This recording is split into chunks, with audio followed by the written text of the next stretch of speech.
God.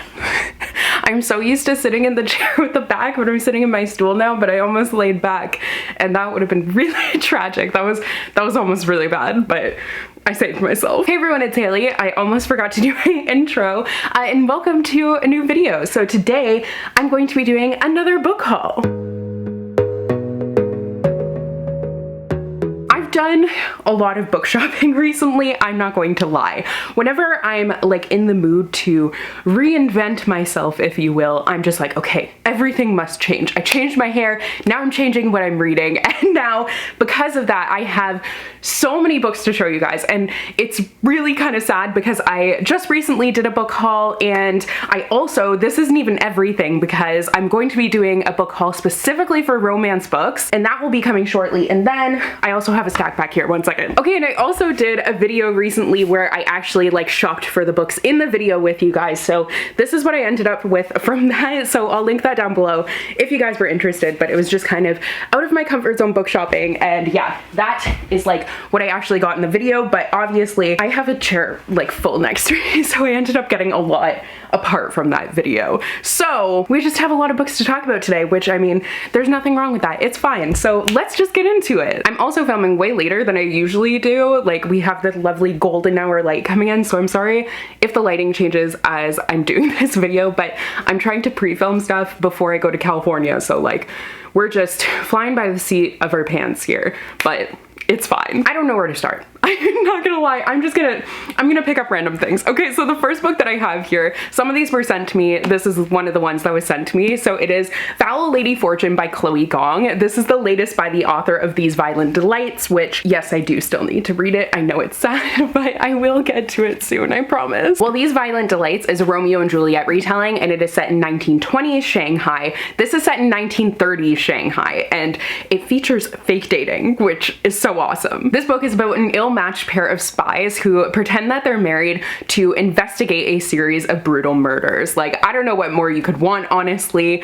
I don't know if I'll read this one or if I'll read These Violent Delights first. I am super excited for all of Chloe Gong's stuff. I haven't like been in the mood for this sort of read, so I haven't gotten to it, but I will soon, I promise. And this is coming out actually at the end of September. I thought it was more soon than that. So this is coming out September 27th. Next we have a book that wasn't even on my radar, but since I've seen it, basically I was sent it for work to take a photo of, but I've been quite intrigued by it since then. So Tomorrow and Tomorrow and Tomorrow by Gabrielle Zevin is the book that I'm talking about, and I actually have another book by this author. Oh, here it is. So you might recognize this author as the author of The Storied Life of A.J. Fikry, and I haven't read this book. I know it's super popular, but I haven't read it, and I decided to pick it up because it does seem like something I would really enjoy. It's about, I believe that there's like a kid who was left outside of a bookstore, and A.J. Fikry, his life is not turning out as he would expect it, and then there's this baby that is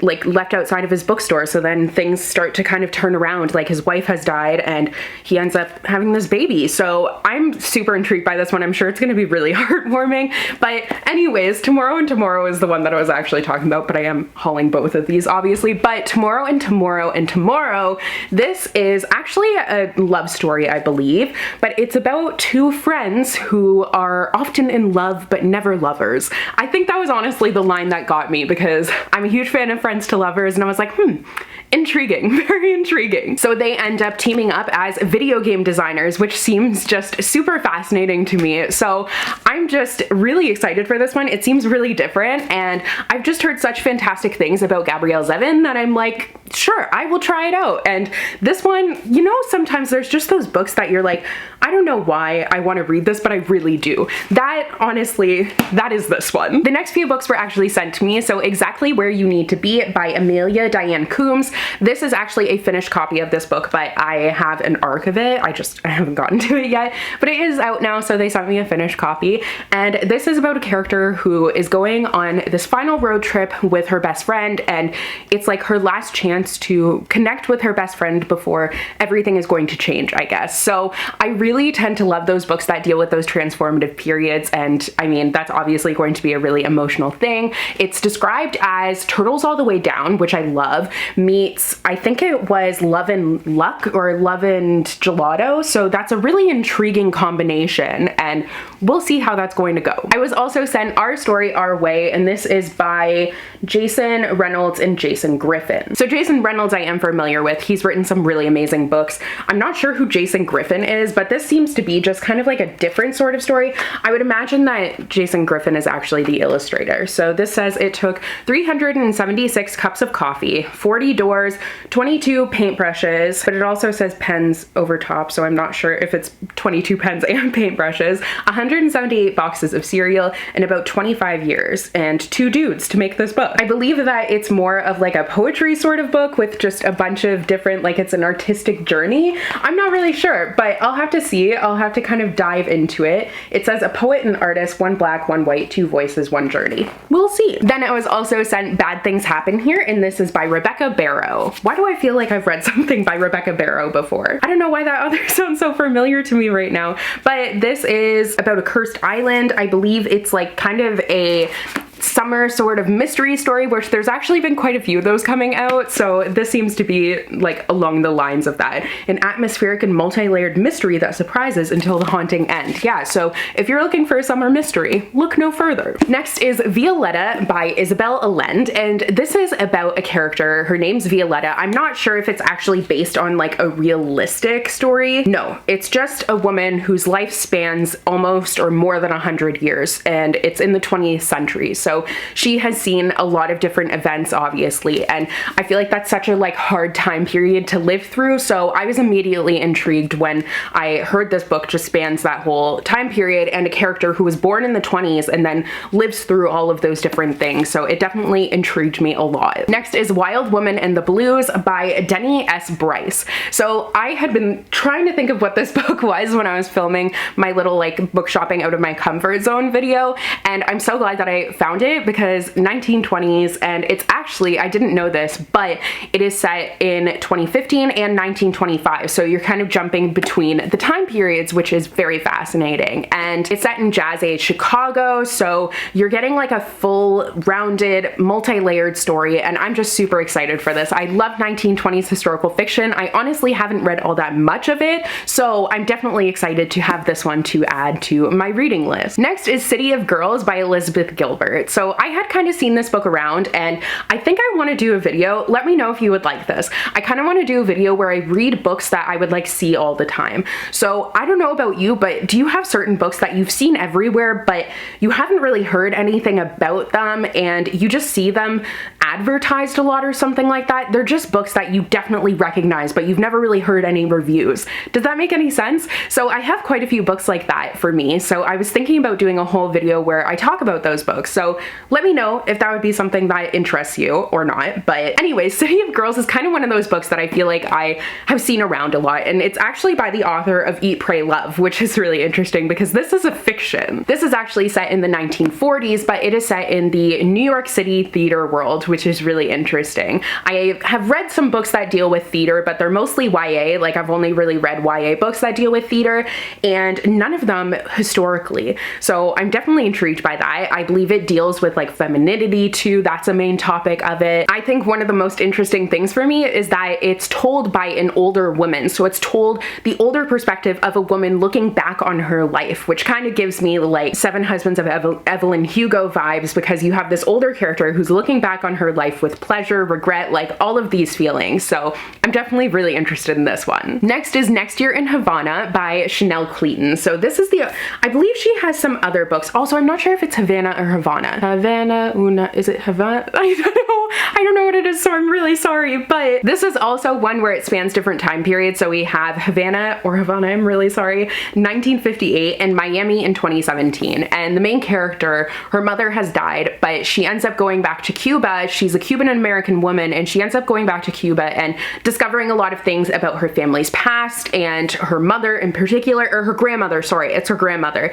But she's discovering a lot of things and secrets of the family. And what I was going to say is I believe that this author has another book, but I can't think of what it was called. I'm not entirely sure, but I do know that her family actually like experienced, maybe I'm getting it mixed up with another one. When We Left Cuba, I think, is the other one that I'm thinking of. Yeah, so anyways, I've heard some really amazing things about this book, and it did seem like it was right up my alley. Next is Black Cake by Charmaine Wilkinson.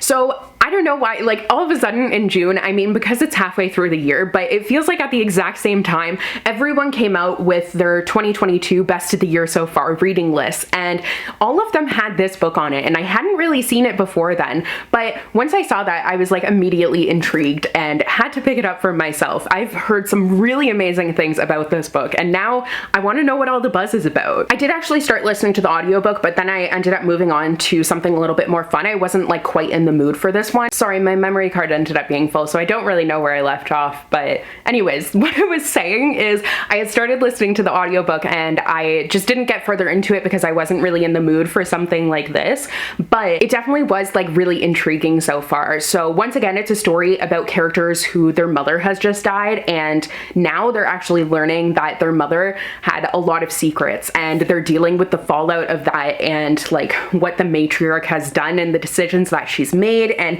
it's dealing with inheritance and everything. It seems really interesting, and I've seen it everywhere, like absolutely everywhere now, all of a sudden out of nowhere, so I'm just really interested in this one. I'm running out of places to put the books. This book haul is definitely veering mainly towards adult books, but I do have some YA in here because I'm not done with YA, like I still want to read it. The thing is, I have so much already, so that's why I don't have so many new ones, but I did really want to pick up The Summer of Bitter and Sweet by Jen Ferguson. This book is actually set in Canada and it features Indigenous representation, which is amazing, but you're dealing with a main character who's going through a very transformative period in her life. There's a lot of things happening and it's kind of like this bitter and sweet summer. So she has just been broken up with, she has an ex-boyfriend, and then a childhood friend ends up resurfacing, and I feel like it might be childhood friends to lovers. I'm not entirely sure, but if it is, super excited for that either way. But also her estranged father ends up resurfacing as well, so she's dealing with a lot of emotions from that. So I think this is going to be a very interesting read, and I'm definitely looking forward to it. Speaking of father relationships, next up is This Time Tomorrow by Emma Straub. Straub? I'm not entirely sure, but I know that this author has quite a few books, but this one, they were talking about it at work and I felt like it seemed really interesting. So I can't think of what the movie's called, but there's a rom-com, and it's a British rom-com where it is starring the guy who played, is it Bill? I think it's Bill Weasley, and he plays the main character, and it's just like going back in time, but his father is like dying, and yeah. It's kind of that similar concept. It's like traditional time travel, but turned on its head, and you have a character who her father has died, I believe. It's like that, not mother-father, daughter-father relationship that's examined in this story. So it's not quite a love story, but it's dealing with that relationship. And I just felt like that seemed like a really amazing concept for a book, and definitely something I was intrigued by. So many of my coworkers were saying they loved it, so I was like, you know what? I want to see what all the hype is about. If you can't tell, I'm very easily influenced. Like, I will have never seen a book or thought about it, but then someone says that it's good, or someone starts talking about it and I'm like, but why? So I automatically need to know. It is like my toxic trait. Next is Still Life by Sarah Winman. So I'm not entirely sure what this book is about, to be honest. I feel like the synopsis was pretty vague, but it is set in 1944, I believe, or something like that, in Tuscany. And it just says it's a captivating, big-hearted, richly tapestried story of people brought together by love, war, art, flood, and the ghost of E.M. Forrester. So like, I'm so intrigued. I don't know how the ghost of E.M. Forrester comes into this, how that's going to work, but I guess I'll find out. Also, I'm not gonna lie, this cover I thought was just stunning, and I was like totally drawn in by it. I'm a sucker for that. I also sent a paperback copy of Love and Gelato by Jenna Evans Welch because this is actually coming out as a movie, so that's really exciting. I didn't even know that was happening, but I really loved Love and Gelato, so I'm really excited for an adaptation. If you haven't read it, it is the perfect summer read. Once again, it's about a character who has lost their mother. There are so many books like that. I feel like books are becoming like Disney movies where like there's always a parent who is absent. But Love and Gelato, she has lost her mother and she doesn't know her father, and she ends up going to Italy where her mother did, like, she worked there, she lived there for a little bit, and she's going and trying to find who her father is, and she's learning all about her mother and everything. So it's definitely like a really emotional read, but it's super sweet at the same time. Next is Songs in Ursa Major by Emma Brody. This is another book where for some reason I'm just dying to read this one. Could not tell you why. I have not heard anything about it, but I've been super intrigued by it. So it's set in the summer of 1969 and it follows this songwriting couple, and it definitely is giving me Daisy Jones and the Six vibes, obviously, but I love this cover. It is so stunning. Like, there was an old cover that is not nearly this good. This cover just tells you exactly what to expect from this book. You know, you get the time period right away. I love it a lot. But yeah, it's just like sex, drugs, rock and roll. I don't know if there's drugs. I'm just assuming that there might be because of the time period, but it's a woman who is like trying to make it in this scene and dealing with obstacles and everything. And I just think it seems like it's going to be an incredible read and like a good different twist on a summer read. Next is Zyla and Kai by Christina Forrest. So I've read a couple of Christina Forrest books and I've really enjoyed them. And this is her third book, I believe, but this is about star-crossed lovers. And it's not like this like will they, won't they, it's why can't they. So I'm definitely really interested in that, and why can't they. I have just really enjoyed Christina Forrest books before. This one looks adorable. I love the cover. I love the purple. Like, we all know I love purple. And also it seems to have like some summer amusement park vibe, so that definitely is awesome. I'm sorry, I'm going through these really quickly because TMI, but I got an IUD installed recently and it is starting to really bug me right now. I don't know why, but I'm slightly in pain, but I really want to finish filming this video. We're almost at the bottom of the pile, so it's fine. So next up is Lilac Girls by Martha Hall Kelly. This is definitely one of those books that I've seen around and I've heard some really amazing things about it, but I just kind of dismissed it, I want to say, because it's like there's so many historical fictions where it's just like women not facing the cover, you know, like they're not facing the front. There's so many that are like this and I feel like they all kind of blend together, but I did want to give this one a go. So it follows Americans, I believe. I know at least the main character is American and she is at like this French post. She's an American socialite, but she's at a post in France, but then Nazis end up invading France. So obviously she's in like a really difficult position, and it's following 3 different women, and it just seems like it's obviously going to be a really heartbreaking story given the fact that it's set during World War II and everything. I think it's gonna be sad, but like also probably really amazing. Next I was sent Bone Weaver by Aidan Polydoros. So I actually have another book by this author, but I haven't read it yet, The City Beautiful. But this is a dark fantasy featuring unique magic monsters from Slavic folklore and mythology. And it also has LGBTQ plus representation. So we have a bisexual magic wielder and an incognito gay czar. So that seems definitely really interesting. And this one is coming out September 20th. 4 more books, I can do it. So the rest of the books that I have here are all YA. So we have Trouble Girls by Julia Lynn Rubin, and this is described as like a queer reimagining of Thelma and Louise, and I'm just obsessed with this cover. I think it's so beautiful, and I also love the idea of like a queer reimagining of Thelma and Louise. Also, look at the back. That's so lovely. I love it. Next is Our Crooked Hearts by Melissa Albert. I'm not even going to attempt to describe this book because the synopsis just makes me more confused.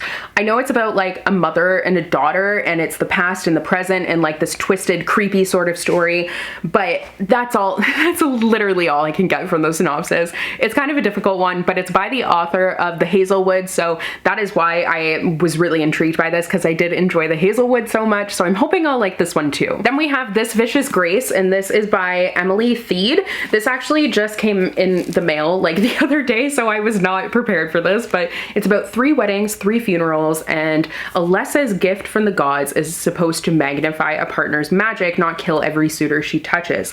Oh, so she is supposed to have 3 weddings, but then it ends up being 3 funerals because she kills all of her suitors. Yikes, that sounds intriguing. I love the end papers and how well they go with the cover. Like, this book just looks like a whole vibe. Okay, and the final book that I have here, I'm sorry for rushing through the last few, but the final book that I have here is The Dream Runners by Shveta Thakrar. So I have read the first book by Shveta Thakrar, Star Daughter, and I really enjoyed that one. I did like have a couple of issues with the writing, but it wasn't enough. Like, it just kind of sometimes read like a debut, but it was a really enjoyable story overall. So I definitely knew that I wanted to try more from this author, and I was super excited about this one. It kind of, once again, has a complicated synopsis, but it's like this world where there's human children who end up being devoid of their memory and all emotion, and they go and they get dreams from, like, they steal people's dreams, and it's in order to feed these other people. But then there's like this whole dream heist that ends ends up going wrong and someone starts feeling emotion, and obviously that's going to be a disaster. So I hope you guys enjoyed today's video. Those are all the books that I wanted to haul today. There were a lot, but the romance book haul is going to be even bigger. There's literally so many. So thank you guys so much for watching today's video. I hope you all enjoyed, and I will see you in another new one soon. Bye!